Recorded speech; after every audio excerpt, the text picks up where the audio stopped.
Suppose there is a project which involves initial cost of টাকা হচ্ছে 20,000। মনে করো একটা প্রজেক্টে প্রাথমিক খরচ সম্পর্কিত আছে বা সংযুক্ত আছে হচ্ছে 20,000 টাকা। কস্ট টি ইকুয়াল হচ্ছে 0, মানে টাইম হচ্ছে 0 বছরে, মানে প্রথম অবস্থায় আমাদের খরচ করতে হয় সেই খরচের কথা বলছে। It is expected to generate net cash flow during the first 2 years with probability as shown in the following table। এখানে আমাদের 2 বছরের নিট ক্যাশ ফ্লো দেয়া আছে এবং সাথে প্রবাবিলিটি দেয়া আছে টেবিলে। ইয়ার ওয়ানে প্রবাবিলিটি দেয়া আছে, নিট ক্যাশ ফ্লো দেয়া আছে। ইয়ার টুতে প্রবাবিলিটি দেয়া আছে, নিট ক্যাশ ফ্লো দেয়া আছে। 1 নম্বর রিকোয়ার্ডে বলছে calculate expected value of net cash flow for different period. মানে এখানে 2টা পিরিয়ড দেয়া আছে, 2টা বছর দেয়া আছে, 2টা বছরের জন্য আমাকে এক্সপেক্টেড ভ্যালু বের করতে বলছে। এক্সপেক্টেড ভ্যালু মানে হচ্ছে ই অফ, যা থাকবে, যে নাম থাকবে। এখানে যেহেতু বলছে expected value of net cash flow, তার মানে আমি এটাকে বলতে পারি হচ্ছে ই অফ এনসিএফ বের করতে বলছে আমাকে। নিট ক্যাশ ফ্লো আমি শর্ট করে নিলাম এনসিএফ, ই অফ এনসিএফ। তো সূত্রটা হচ্ছে কি, ই অফ এনসিএফ বের করার সূত্র হচ্ছে এই যে এনসিএফ মানে নিট ক্যাশ ফ্লোর সাথে প্রবাবিলিটিকে গুণ করতে হবে। আর সূত্রের আগে সামেশন থাকবে, তো সামেশন মানে হচ্ছে কি প্লাস, সামেশন মানে হচ্ছে প্লাস। তার মানে হচ্ছে কিভাবে এটা করতে হবে, 6,000-এর সাথে প্রবাবিলিটি কত, 0.10, 8,000-এর সাথে 0.25, 10,000-এর সাথে 0.30, 12,000-এর সাথে 0.25, 14,000-এর সাথে 0.10, এগুলো গুণ করতে হবে। আর একটা একটা শেষ হবে, পরেরটা যখন শুরু করবো তখন প্লাস দিয়ে বসাবো। তাহলে এই হচ্ছে কাজ। 6,000 গুণ 0.10 প্লাস 8,000 গুণ 0.25 প্লাস 10,000 গুণ 0.30 প্লাস 12,000 গুণ 0.25 প্লাস 14,000 গুণ 0.10, জাস্ট এটা ক্যালকুলেশন করলে 10,000 হয়। ঠিক একইভাবে আমরা ইয়ার টুটা কম্পিউট করব। 4,000 গুণ 0.10, 6,000 গুণ 0.25, 8,000 গুণ 0.30, 10,000 গুণ 0.25, 12,000 গুণ 0.10। জাস্ট সামেশন থাকার কারণে আমাদের প্লাস, ভিতরে প্লাস চিহ্ন দিতে হবে। এই হচ্ছে আমাদের প্রথম রিকোয়ারমেন্টের কাজটুকু। সেকেন্ড রিকোয়ার্ডে বলছে calculate the standard deviation of probable net cash flow for different period. মানে ডিফারেন্ট পিরিয়ড মানে যেহেতু এখানে 2টা সময় দেয়া আছে, এই 2টা সময়ের আমাদের কি বের করতে বলছে, স্ট্যান্ডার্ড ডিভিয়েশন বের করতে বলছে। তো স্ট্যান্ডার্ড ডিভিয়েশন বের করার সূত্রটা হচ্ছে কি হবে, সামেশন থার্ড ব্র্যাকেট শুরু NCF minus E of NCF তার হোল স্কয়ার গুণ হচ্ছে পিআই।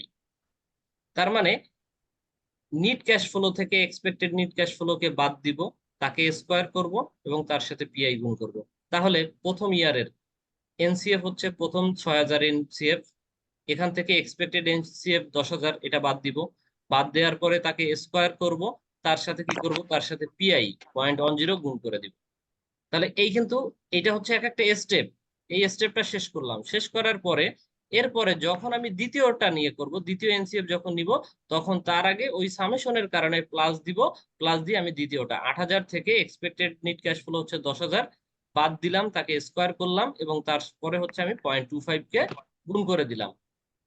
দ্বিতীয়টা গেল, এরপরে ঠিক তৃতীয়টা 10,000 থেকে 10,000 বাদ 0.30, সরি 10,000 থেকে 10,000 বাদ দিয়ে তাকে স্কোয়ার করব এবং তার সাথে 0.30 গুণ করব। তারপরে 12,000 মাইনাস 10,000 গুণ 0.2, সরি হোল স্কোয়ার করে গুণ 0.25, 14,000 মাইনাস 10,000। কারণ দেখো ই অফ এনসিএফ কিন্তু, ই অফ এনসিএফ কিন্তু এটা ফিক্সড মান, এটা কিন্তু একটাই, একবারই বের হয়েছে, শুধুমাত্র এনসিএফটা চেঞ্জ হচ্ছে। এভাবে করে আমরা ক্যালকুলেশন করব। ক্যালকুলেশনটা করে জাস্ট হচ্ছে আমরা যখন ক্যালকুলেশন করব, এই ভিতরে যে রকমের লেখা আছে আমরা ক্যালকুলেটরে সেম ভাবে তুলে দিয়ে ইকুয়াল করে দিব। 52 লক্ষ টাকা আসে, রুটটা রাখবো, দেন রুট করব, অ্যান্সারটা চলে আসবে। আমরা যদি প্রথম ইয়ারটা বুঝতে পারি, দ্বিতীয় ইয়ারটা ঠিক সেম কাহিনীতে করব। দ্বিতীয় ইয়ার হচ্ছে কি, 4,000 মাইনাস 8,000 তার হোল স্কোয়ার গুণ 0.10, 6,000 মাইনাস 8,000 হোল স্কোয়ার গুণ 0.25, 8,000 মাইনাস 8,000 তার হোল স্কোয়ার গুণ 0.30, 10,000 মাইনাস 8,000 গুণ তার হোল স্কোয়ার গুণ হচ্ছে 0.25, 12,000 মাইনাস 8,000 হোল স্কোয়ার গুণ হচ্ছে 0.10। আর ওই সামেশন করার মানে সামেশন থাকার কারণে এক একটা মান লিখবো, লিখে প্লাস দিয়ে পরের মান, প্লাস দিয়ে পরের মান, এভাবে করে কন্টিনিউ ভাবে আমরা করে যাব। দেন তাহলে আমাদের দ্বিতীয় ইয়ারের অ্যান্সারটাও চলে আসবে। আগে যখন করাইছিলাম ভাই স্ট্যান্ডার্ড ডিভিয়েশন শুধু ছিল, এই cash flow, net cash flow এগুলো তো ছিল না। আহ তো নতুন স্ট্যান্ডার্ড, নতুন। আচ্ছা ওটা নতুন কিছু না, এটা মূলত হচ্ছে ডিপেন্ড করে হচ্ছে এখানে নামটা কি আছে। এখানে নিট ক্যাশ ফ্লো আছে, এই কারণে এনসিএফ লিখছি। এখানে যদি ক্যাশ ফ্লো থাকতো তাহলে আমি সিএফ লিখতাম। এখানে যদি এনপিবি থাকতো তাহলে আমি এনপিবি লিখতাম। এখানে যদি আরআই থাকতো তাহলে আমি আরআই লিখতাম। মানে শুধুমাত্র এই নামটা চেঞ্জ হতে পারে, ঠিক আছে, এই নামটা চেঞ্জ হতে পারে। হুম। আচ্ছা, থার্ড রিকোয়ার্ডে বলছে ক্যালকুলেট এনপিভি। এনপিভি বের করতে বলছে ইফ ডিসকাউন্ট রেট ইজ 11%, মানে এই 11% দিয়ে আমাকে এনপিভি বের করতে বলছে। তো এনপিভি যখন বের করব তখন সূত্রটা হচ্ছে কি, সূত্রটা হচ্ছে দেখো যে এখানে 2টা বছরের এক্সপেক্টেড ভ্যালু পাইছি, 2টা বছরের এক্সপেক্টেড ভ্যালু পাচ্ছি। তাহলে এই এক্সপেক্টেড ভ্যালুকে অন প্লাস আর পাওয়ার দিয়ে ভাগ করে দিব, আর এনসিওটা বিয়োগ করব, তাহলে আমাদের মানটা চলে আসবে। দেখো সূত্রটা আমাদের হচ্ছে কি, NPV E of NCF one, one মানে প্রথম বছরের এক্সপেক্টেড নিট ক্যাশ ফ্লোকে অন প্লাস আর তার পাওয়ার ওয়ান দিলাম, plus E of NCF two তার পাওয়ার ওয়ান, মানে তাকে ভাগ দিলাম হচ্ছে one plus R to the power two. যেহেতু আমাদের শুধুমাত্র 2টা বছর আছে, তো আমাদের শুধুমাত্র এই 2টা মান লিখতে হবে। যদি 3টা থাকতো তাহলে আমি 3টা লিখতাম, 4টা থাকলে 4টা লিখতাম। মাইনাস হচ্ছে NCO, E of NCF one প্রথম বছরের এক্সপেক্টেড নিট ক্যাশ ফ্লো বেরিয়েছিল 10,000, আর আর এর মান হচ্ছে বলে দিছে হচ্ছে কত, রিকোয়ারমেন্টে বলে দিছে 11%, তাহলে 0.11 to the power one, plus এবার দ্বিতীয় বছরের এনসিএফ বের হয়েছিল 8,000, ভাগ 1 + 0.11 to the power two, second bracket close করলাম। এনসিও কত, একদম অঙ্কের শুরুতে বলে দিছিল যে আমরা বিনিয়োগ করব হচ্ছে 20,000 টাকা, মানে আমাদের খরচ করতে হবে হচ্ছে 20,000 টাকা। তো এইটা আমরা জাস্ট মানটা বসায় দিব, মানটা বসায় দিলে আমাদের এখানে এনপিবিটা চলে আসছে minus ফিগারে।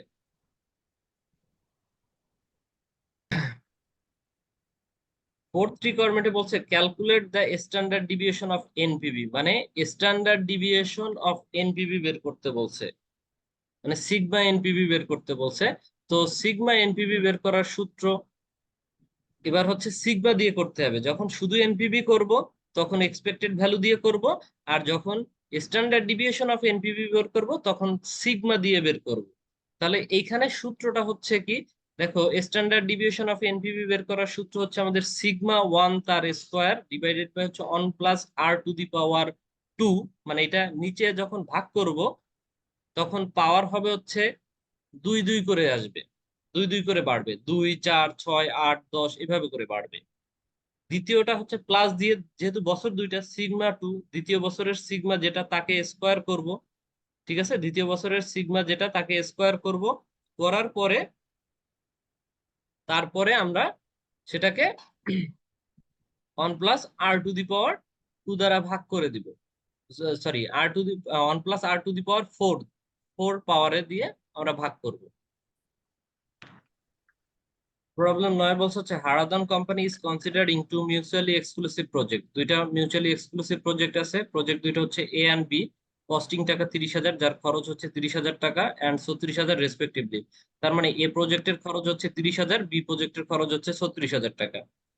Following are the expected net present value, এখানে বলছে নিট প্রেজেন্ট ভ্যালু দেয়া আছে অ্যান্ড প্রবাবিলিটি ডিস্ট্রিবিউশন দেয়া আছে টু প্রজেক্টের। প্রজেক্ট এর এনপিভি দেয়া আছে, প্রবাবিলিটি দেয়া আছে, প্রজেক্ট বির এনপিভি দেয়া আছে, প্রবাবিলিটি দেয়া আছে।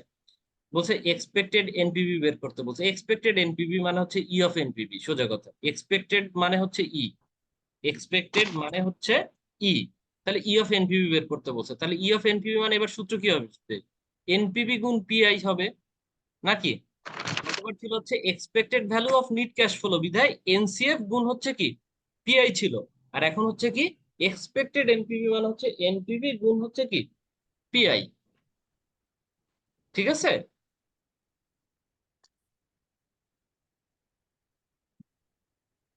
সূত্রটা লিখলাম, এরপরে ক্যালকুলেশন করলাম, 3,000 গুণ 0.10 প্লাস 6,000 গুণ 0.4 প্লাস 12,000 গুণ 0.4 প্লাস 15,000 গুণ 0.1।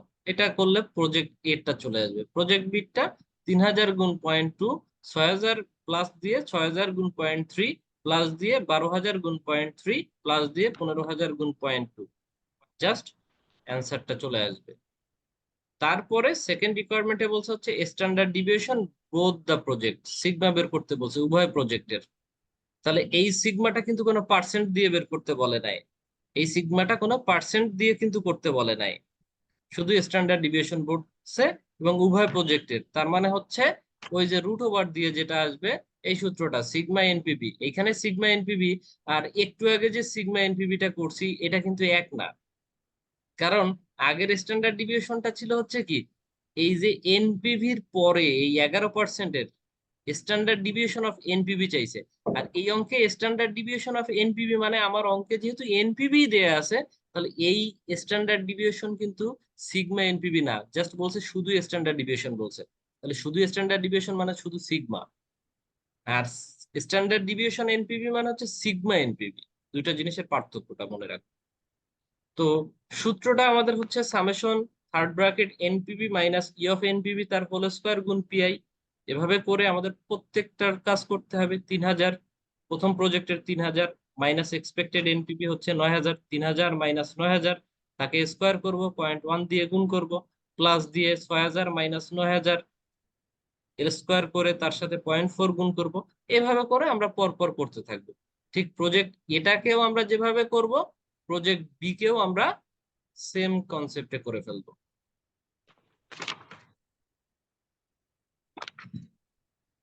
আচ্ছা, থার্ড রিকোয়ারমেন্টে বলছে which project is more risky and which project should be selected, মানে কোন প্রজেক্টটা ঝুঁকিপূর্ণ এবং কোন প্রজেক্টটাকে আমরা সিলেক্ট করব। তো এটা একটা মতামত, আর মতামত দিতে হচ্ছে সিভির উপর ভিত্তি করে। তো প্রথমে আমরা সিভি বের করব, তারপরে মতামত দিব। যার সিভি বেশি সেটা ঝুঁকি বেশি, আর যার সিভি কম সেটাকে আমরা গ্রহণ করি, পছন্দ করি বা সিলেক্ট করি। তো এই হচ্ছে আমাদের থার্ড রিকোয়ারমেন্টে প্রথমে আমরা সিভি বের করে নিব। সিভি বের করার সূত্র সিগমা এনপিভি বাই মানে sigma by expected return, sigma NPV by expected NPV গুণ 100। আমি সিগমাটা বের করে নিলাম, মানে সরি সিভিটা বের করে নিলাম। এরপরে মতামত দিলাম project B is more risky, কারণ প্রথমে বলছে কোনটা ঝুঁকিপূর্ণ, প্রজেক্ট বি ঝুঁকিপূর্ণ কারণ সিভি বেশি। আর কোনটাকে গ্রহণ করব, প্রজেক্ট এ কে গ্রহণ করব কারণ এর সিভি কম তাই। এই হচ্ছে আমাদের থার্ড রিকোয়ারমেন্ট। লাস্ট রিকোয়ারমেন্টে বলছে হচ্ছে ডি নাম্বারে বলছে probability index of both project, মানে এখানে উভয় প্রজেক্টের প্রবাবিলিটি ইন্ডেক্স বের করতে বলছে, পিআই বের করতে বলছে। যেহেতু এটা রিস্ক অ্যানালাইসিসের অঙ্ক, তো এর প্রবাবিলিটি বের করার সূত্রটা হচ্ছে PV of NCV, PV of NCV divided by হচ্ছে PV of NCO, PV of NCV divided by হচ্ছে পিভি অফ এনসিও। এখানে এনসিও, পিভি অফ এনসিও আর এনসিও একই কথা। এনসিও মানে হচ্ছে আমার বিনিয়োগ কত টাকা। আমি দেখো প্রথম প্রজেক্টে বিনিয়োগ করছিলাম 30,000 বলা ছিল, আর পরের প্রজেক্টে আমি বিনিয়োগ করছি হচ্ছে 36,000। প্রজেক্ট এতে বিনিয়োগের হচ্ছে 30,000 টাকা, প্রজেক্ট বিতে হচ্ছে 36,000। এখন পিভি অফ এনসিবি মানে কি, মানে present value of net cash benefit. এই পিভি অফ এনসিবিটা আমরা কিভাবে পাই, আমরা জাস্ট মনে রাখবো খরচের সাথে এক্সপেক্টেড ভ্যালুটা যোগ করে দিব, খরচের সাথে এক্সপেক্টেড ভ্যালুটা যোগ করে দিব। তাহলে খরচ কত, প্রজেক্ট এতে খরচ হচ্ছে 30,000, আর প্রজেক্ট এ থেকে আমি এক্সপেক্টেড ভ্যালু পাচ্ছি হচ্ছে কত, আমার এক্সপেক্টেড এনপিভি হচ্ছে কত 9,000, 9,000 যোগ করে দিব। ঠিক আছে, এটা কিভাবে পাচ্ছি, এটা হচ্ছে আমাদের টোটাল কস্টের সাথে বা এনসিওর সাথে আমরা এক্সপেক্টেড ভ্যালুটাকে যোগ করে দিচ্ছি। যোগ করে 39,000 এখানে মান বসালাম, ক্যালকুলেশন করলাম। দ্বিতীয় প্রজেক্টের পিভি অফ এনসিবি হচ্ছে কত, আমরা খরচ করছি 36,000 আর এক্সপেক্টেড ভ্যালু পাচ্ছি কত। দেখো এখানে দুইটা প্রজেক্টেই আমরা সেম টাকা এক্সপেক্টেড ভ্যালু পাচ্ছি, বিধায় 9,000। আমরা কিন্তু এটা ভাববো না যে 9,000 মনে হয় ফিক্সড, এটা না, 9,000 ফিক্সড না। দুইটা ক্যালকুলেশনেই আমাদের এক্সপেক্টেড ভ্যালু 9,000 টাকা বের হয়েছে, বিধায় আমাদের দুই জায়গায় 9,000 প্লাস হয়েছে। এখন যদি ভিন্ন হইতো তাহলে আমি ভিন্ন মানকে প্লাস করে নিতাম। এই হচ্ছে আমাদের প্রফিটেবিলিটি ইন্ডেক্স।